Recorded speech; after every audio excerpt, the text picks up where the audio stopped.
Olá, seja muito bem-vindo, muito bem-vinda ao nosso curso de gramática. Eu sou Tereza Cavalcante e vou acompanhá-lo nessa trajetória. Espero que não seja difícil nem que seja árdua. Escuto muita gente reclamando que tem dificuldade com língua portuguesa, com português. A primeira coisa que a gente vai corrigir é esse discurso, porque língua portuguesa é a língua que você usa cotidianamente para se expressar, para ouvir, para informar, para ser informado, para manifestar seus sentimentos, suas ideologias, enfim. Dominar a língua portuguesa faz parte da sua natureza. Você já sabe português. O que você pode dizer, e vai dizer só agora, no final do curso, tudo isso estará resolvido, é que você tem alguma dificuldade com a gramática. Gramática é diferente de língua portuguesa. A gramática é o estudo da norma padrão da língua, da variação culta da língua. Então, a gramática é um conjunto de normas, é como se fosse um código, é como se fosse uma lei que vai estabelecer o que é permitido e o que não é permitido dentro dessa variação, que é uma variação padrão. Então, quando você diz assim, quando eu chegar em casa, eu te mando uma mensagem, a gramática diz que você errou, porque quem chega, chega a algum lugar e não em algum lugar. Mas você se comunicou, então língua portuguesa você sabe. A gente só precisa ajustar para saber fazer a prova de gramática. Tereza, mas é uma chatice. Não, é bem bacana. E a gente precisa passar por isso, né? Então, mesmo que não seja bacana, é uma necessidade. E primeiro a gente faz o que é necessário. Então, nós vamos estudar toda a gramática nas nossas aulas, no nosso curso. Eu vou apresentar para vocês do que trata a gramática, que é um cenário assim amplo agora sobre quais são os nossos assuntos. Nós vamos alternar durante as nossas aulas uma parte teórica em que eu explico o conteúdo e uma parte prática em que eu aplico este conteúdo a questões, porque eu sei que você, concursando, fica sempre ansioso para saber como é que cai na prova, e é justo, né, que a gente trabalhe um conceito e você imediatamente veja como isso cai na prova. E nós teremos outras listas, que são listas extras de questões, que são listas que eu resolvo em áudio. Então, a cada bloco de matéria, nós terminamos a matéria, eu disponibilizo para você uma lista de questões que você vai resolver e depois ouvir a correção. Então, é uma aula áudio de correção. Tudo isso estará disponível lá no site, no seu acesso, em material complementar. Então, nós vamos trabalhar a teoria, alternando a teoria com questões práticas durante as nossas aulas, e a cada bloco que nós terminarmos, eu aviso que já estará disponibilizada uma lista para exercícios. E é importante que você faça todas essas questões antes de ouvir o áudio e que escute o áudio, porque o áudio não é só o gabarito. O áudio é um comentário e é importante na sua preparação que você não só acerte as questões, mas que você acerte as questões pelos motivos certos. Então vamos comigo, olha aí na sua tela e veja do que a gramática é feita. Então a gramática é o estudo da norma padrão da língua. Essa norma padrão também é chamada de norma culta, de variação culta. Nós somos poliglotas dentro da nossa própria língua, né? Nós falamos línguas diferentes dentro do português, um português mais culto quando nós estamos em situações formais, ou um português mais informal em situações corriqueiras. E a gramática tem 3 grandes áreas de estudo. A fonologia, que é o estudo dos fonemas. O estudo dos fonemas, a rigor, não nos interessa, só o básico mesmo para nós trabalharmos as regras de acentuação gráfica. Mas isso fica para o fim do curso, não vamos ver isso agora. A morfologia, que é a parte da gramática que estuda as palavras. Então, a morfologia vai estudar como as palavras se estruturam, como elas se formam e quais são as classes. É a nossa primeiríssima matéria, importantíssima, porque sem o estudo da morfologia a gente não aprende sintaxe. A sintaxe é o terceiro foco da gramática, é a terceira área da gramática, é o estudo das orações. Então, a sintaxe vai estudar a análise sintática, que é a análise sintática dos termos da oração. Então, a gente vai aprender a classificar um sujeito, um objeto direto, um complemento nominal, um aposto, um vocativo. E a sintaxe das orações. A gente aprende a classificar uma oração como adjetiva, como substantiva, como adverbial. É bem uma matéria de nomenclatura. A sintaxe também estuda a concordância, tanto a nominal quanto a verbal, a regência, que é a relação entre os termos que mandam, regentes, e os termos que obedecem, regidos. A sintaxe estuda a pontuação e emprego e colocação de pronomes. Então, são 3 grandes áreas. A gente entendeu que é uma gradação, né? Os fonemas são os sons que formam as palavras, são as menores unidades da língua. Os fonemas se juntam, formam palavras, as palavras se juntam e formam orações. Então, a gramática vai estudar esses 3 elementos que compõem a língua. Os sons, que são os fonemas, as palavras, que são formadas de sons, e as orações, que são formadas de palavras. Tereza, qual é dessas 3 a área mais cobrada nas provas de concurso? Olha só, sem dúvida nenhuma, e eu não preciso nem saber a banca, eu vou dizer que em primeiríssimo lugar dessas 3 aqui está a sintaxe. As questões que cobram sintaxe, tanto a sintaxe da nomenclatura, né, para você saber a função sintática de um termo, quanto a sintaxe do uso pragmático, prático, que é a sintaxe, por exemplo, da pontuação, a sintaxe é a área mais cobrada. A fonologia é cobrada em questões de acentuação gráfica e a morfologia é cobrada, mas não tanto como a sintaxe. E às vezes ela vem junto da sintaxe. Tereza, qual é mesmo a diferença entre morfologia e sintaxe? Só para a gente começar essa conversa.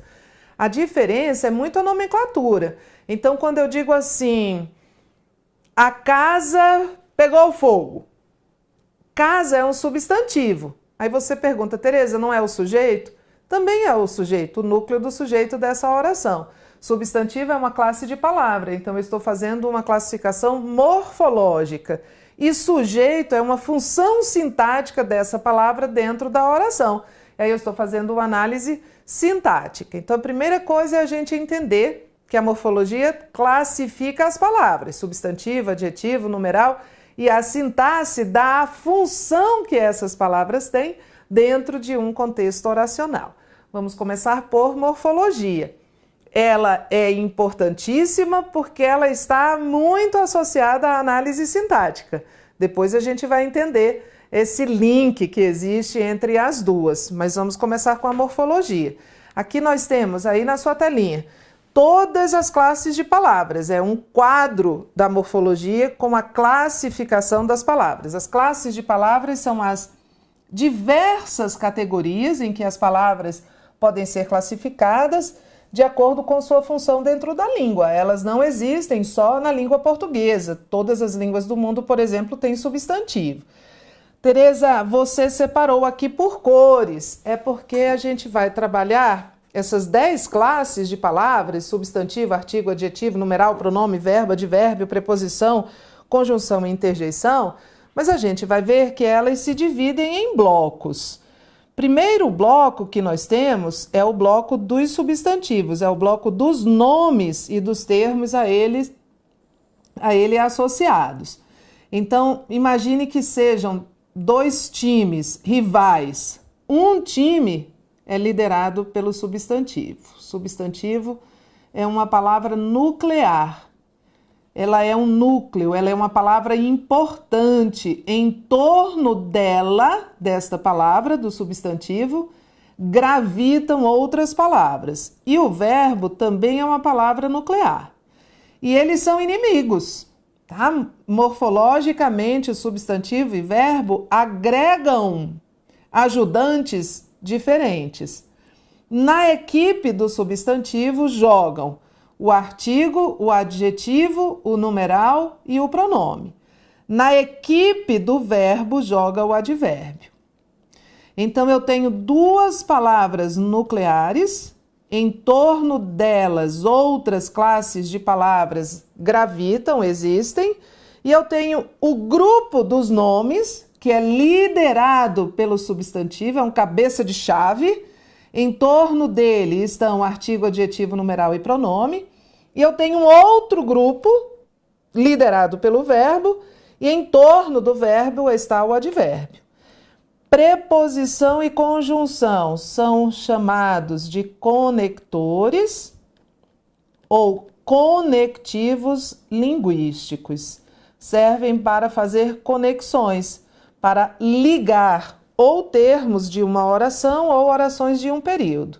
E por fim nós temos uma interjeição que não pertence a nenhum grupo, que é a palavra da emoção. Uau, Tereza, não sabia que havia uma palavra só para a emoção. Esse uau é uma interjeição. Esse uau está apresentando uma emoção de surpresa, de perplexidade. Mas é importante daqui desse quadro que você lembre as cores, inclusive, né? Para você ter essa memória visual. Substantivo, palavra nuclear, e aqui estão os seus jogadores. O verbo, outra palavra nuclear, e aqui está o seu jogador. Tereza, o verbo saiu perdendo, porque o substantivo tem muito mais termos a ele subordinados do que o verbo. O verbo só tem um advérbio, e o advérbio é infiel. Sabe aquela música do infiel? O advérbio podia protagonizar aquela música, porque o advérbio se junta ao verbo, quase sempre, mas às vezes ele também se junta a um adjetivo ou a outro advérbio. Nós vamos ver tudinho. Mas olha, o advérbio pode ser infiel e trair o verbo com adjetivos e advérbios, mas ele não é desleal. Um advérbio jamais se subordinará, se ligará a um substantivo. Porque eu vou repetir, substantivos e verbos são termos dentro da morfologia antagonistas, são inimigos. Ou você pertence ao grupo de um, que são esses 4 elementos aqui, ou você pertence ao grupo do outro, que é o caso do advérbio. Entendemos isso? Preposição e conjunção são conectores e interjeição é a palavra das emoções e dos sentidos. Então vamos lá, vamos estudar primeiro o grupo dos nomes, depois nós vamos estudar o grupo do verbo, depois nós vamos estudar o grupo dos conectores e depois nós vamos falar de interjeição, que é bem rápido, porque quase nunca os examinadores cobram, porque quase nunca elas existem no texto.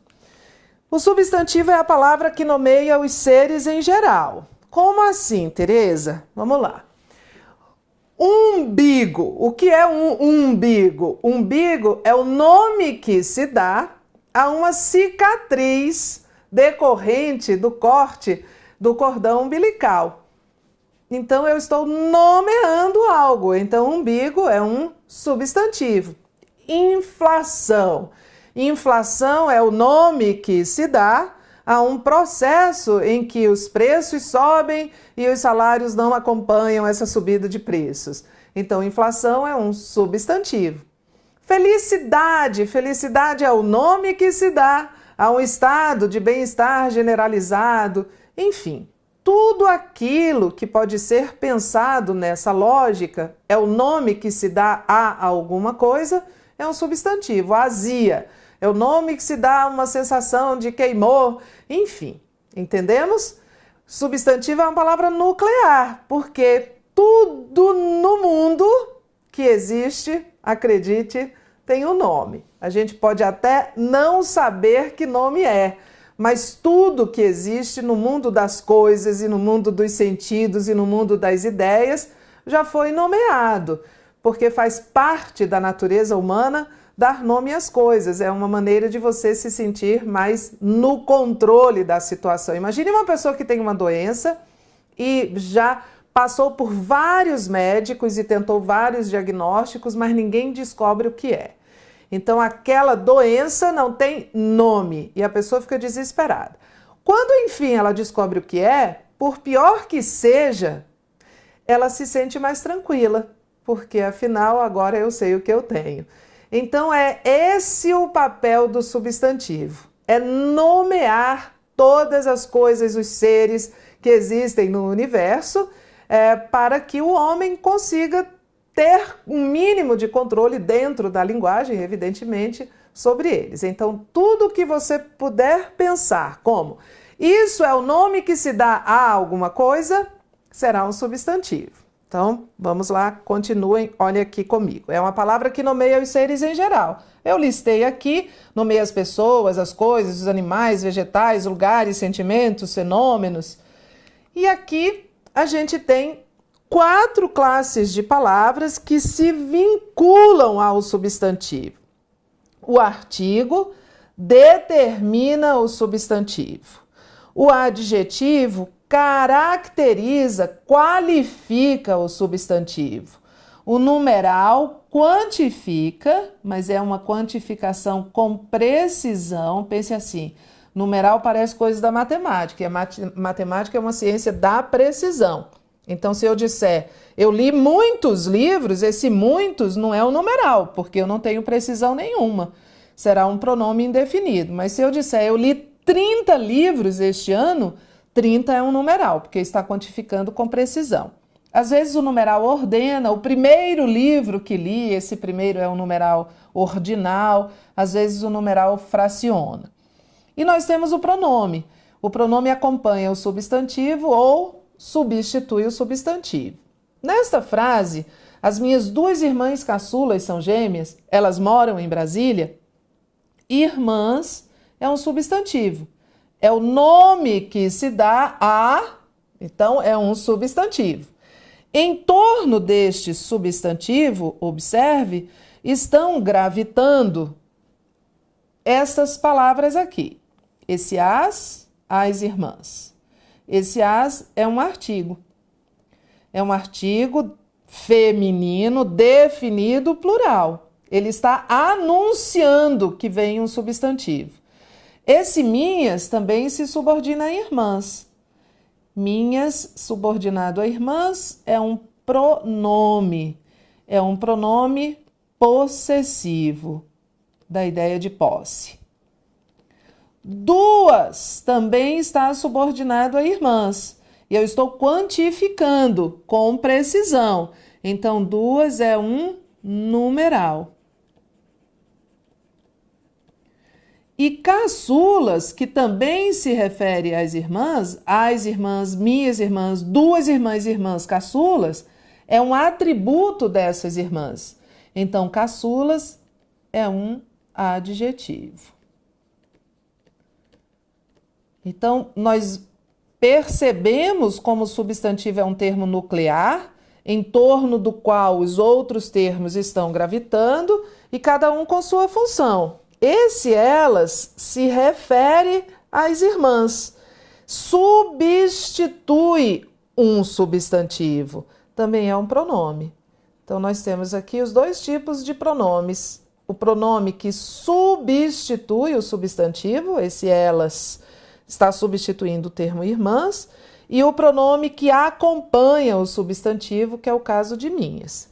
Então, olha, quando um termo se vincula a um substantivo, ele só pode ter essas 4 classificações aqui.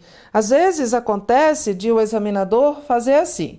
Ele dá um trechinho, ele dá um trecho assim. O trecho diz assim: li bastantes, colocar mesmo no plural para você entender, livros nas férias. Foi muito produtivo. E ele pergunta qual é a classificação morfológica de bastantes. Qual é a classificação morfológica? E ele dá essas alternativas aqui. Pronome, numeral, adjetivo, advérbio. O que você marcaria? Bastantes livros nas férias. Olha, não pode ser advérbio. O advérbio é a primeira que eu descarto. Porque bastantes não está apoiado em livros, não está vinculado a livros. Livros não é um substantivo. Um advérbio jamais se subordinaria a um substantivo. Lembra? Olha só de novo aqui. Os advérbios são palavras que, em regra, se vinculam a verbos e alguns, que são os infiéis, também se vinculam a adjetivos ou a outros advérbios. Mas se um termo está subordinado a um substantivo, ele não vai poder ser um advérbio. Se um termo está subordinado a um substantivo, o que ele pode ser? Sem ler, me diga. Artigo, adjetivo, numeral ou pronome. Então, vamos voltar para a nossa questão? Vamos voltar aqui para a nossa questão. Então, eu sei que ele não é advérbio, porque ele está subordinado a um substantivo. E ele está flexionado. Os advérbios não têm plural, os advérbios não têm feminino, os advérbios não flexionam.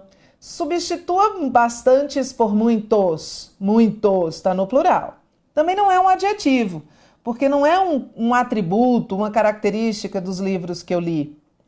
Também não é um numeral, porque bastantes quantifica, mas não há precisão nessa quantificação. Bom, então restou, né? É um pronome indefinido. É só para você entender que se uma palavra está subordinada a um substantivo, não pode ser um advérbio. O que um artigo faz? Nós estamos na categoria dos nomes, então nós vamos estudar essas palavras que estão subordinadas ao substantivo. O que um artigo faz? Um artigo determina o substantivo. O que isso quer dizer, Tereza? Quer dizer que onde há artigo, há substantivo. Então, se eu começo uma frase dizendo você já se prepara para ver aí adiante, não necessariamente logo na sequência, porque pode ter um adjetivo logo na sequência, mas você se prepara para ver um substantivo. Porque isso aqui é um artigo definido feminino, todo artigo anuncia o substantivo. Onde há artigo, há substantivo. Onde há artigo, há substantivo. Está aqui escrito. O artigo anuncia substantivo. E é uma palavra substantivadora. Quando eu uso um artigo, eu substantivo qualquer palavra. Olha, a gente vai estudar lá na frente o uso dos porquês. Por que esse porquê está grafado junto e com acento e está no plural? Porque isso aqui é um artigo, está contraído com a preposição. E este artigo os está anunciando a presença de um substantivo.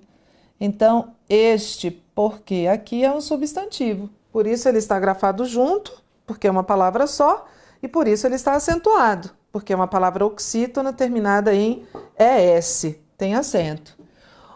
Então, os artigos são palavras substantivadoras. Quando eu ponho um artigo, eu estou anunciando, é como se fosse uma trombeta anunciando, olha, bem por aí o substantivo.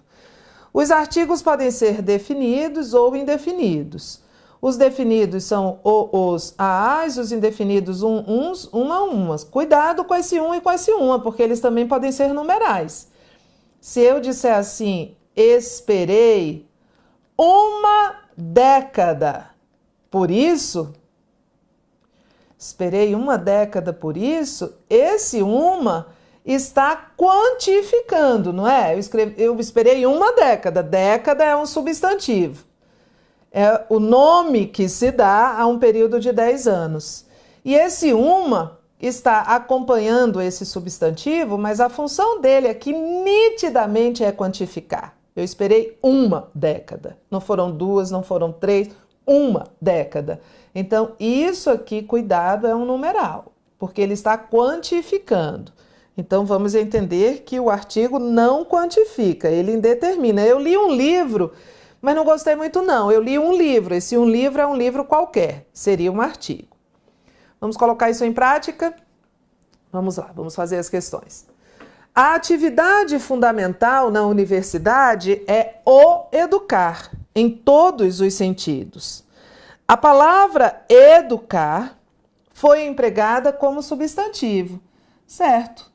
Eu tenho esse o, que é um artigo, e esse artigo anuncia um substantivo.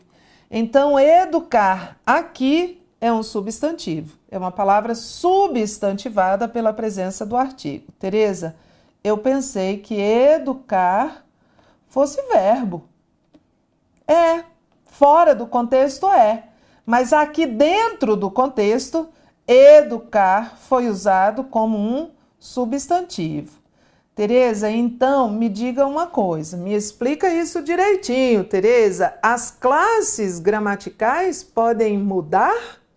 Podem. A morfologia muda menos do que a sintaxe. A sintaxe muda toda hora. A palavra casa pode ser sujeito de uma oração, objeto direto de outra, complemento nominal de outro, objeto indireto de outro. Mas a morfologia muda. Muda menos que a sintaxe, mas muda. Esse processo dentro da morfologia, em que uma palavra é usada fora de sua classe de palavra primitiva, que foi o caso de educar aqui. Se a gente abrir o dicionário, vai aparecer lá educar verbo, mas aqui foi usada como substantivo. Esse processo de migração de uma palavra de sua classe original para outra é chamado de derivação imprópria. E isso acontece toda hora, principalmente quando surgem os artigos com esse grande poder que eles têm de substantivar as palavras. Então fica ligado, porque a gente tem que voltar ao contexto para ver qual é a classificação morfológica da palavra. Vamos fazer a segunda? Eu seria o último dos mortais a duvidar que os bons escritores foram abençoados com uma dose inata de fluência, mais sintaxe e memória para as palavras. A palavra último foi empregada com valor de substantivo. Vamos procurar um artigo aqui? Nem sempre onde há artigo há substantivo, Tereza. Não, sempre onde há artigo há substantivo. Nem sempre onde há substantivo há artigo.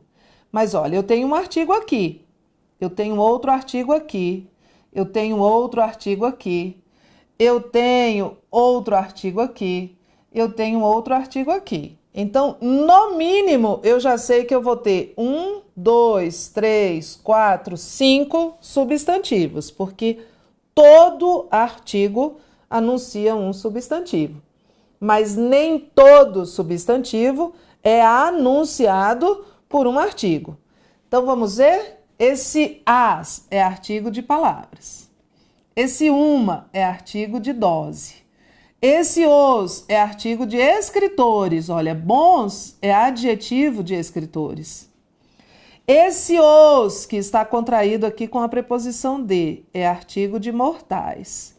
E este o é artigo de o último. Então, a palavra último foi empregada com valor de substantivo, certo? E se eu tivesse dito assim, o último livro que li é ótimo. Só não me lembro o nome dele. Esse último aqui não teria valor de substantivo. Olha só como as palavras podem mudar de categoria. Este último aqui estaria subordinado a livro. E subordinado a livro, ele estaria subordinado a um substantivo. Subordinado a um substantivo, aí a gente abre. O que ele pode ser, em tese? Artigo, adjetivo, numeral ou pronome. Vamos lá, de um por um? Não é artigo. O artigo eu dei aqui taxativamente para vocês. Só existem esses artigos aqui. É uma lista taxativa. Último livro também não é adjetivo. Adjetivo é dizer que ele é ótimo. Ótimo é adjetivo de livro, é uma qualidade que eu estou dando a ele. É um numeral. É um numeral ordinal, porque ele ordena primeiro, segundo, terceiro, último. Não é um pronome. Então, veja, a mesma palavra que aqui era um substantivo, porque estava precedida de artigo, aqui ela está precedida de artigo também, mas na verdade esse artigo é o artigo de livro. Este último não está sozinho, né? Ele está apoiado em livro. O item aqui está certo. E tem 3 para a gente fechar esse bloquinho. Item 3, há 3 substantivos vou contar de todos, com sérias dificuldades financeiras. Dificuldades é um substantivo. Não conseguiu prever nem a crise econômica atual. Crise é um substantivo. Vai tornar inúteis arquivos e bibliotecas. Arquivos e bibliotecas são substantivos. Precisa da confirmação e do endosso do impresso. São 3 substantivos, essa é a nossa resposta. E muitos dos blogs e sites mais influentes, só há 2. Por uma coincidência, todos esses substantivos aqui da nossa alternativa correta estão precedidos de artigo. Então, se há 3 artigos, há no mínimo 3 substantivos. Entendemos isso? Nem todo substantivo é precedido de artigo, mas todo artigo anuncia um substantivo. E as classes podem mudar. Então, mesmo na morfologia, convém voltar ao texto, ao contexto e ver qual é a classe, porque existe um processo, como é o nome mesmo? Derivação imprópria, que é um processo que faz uma palavra em um dado contexto sair de sua classe original e ser usada como outra classe. Daqui a pouco a gente volta, sai daí não.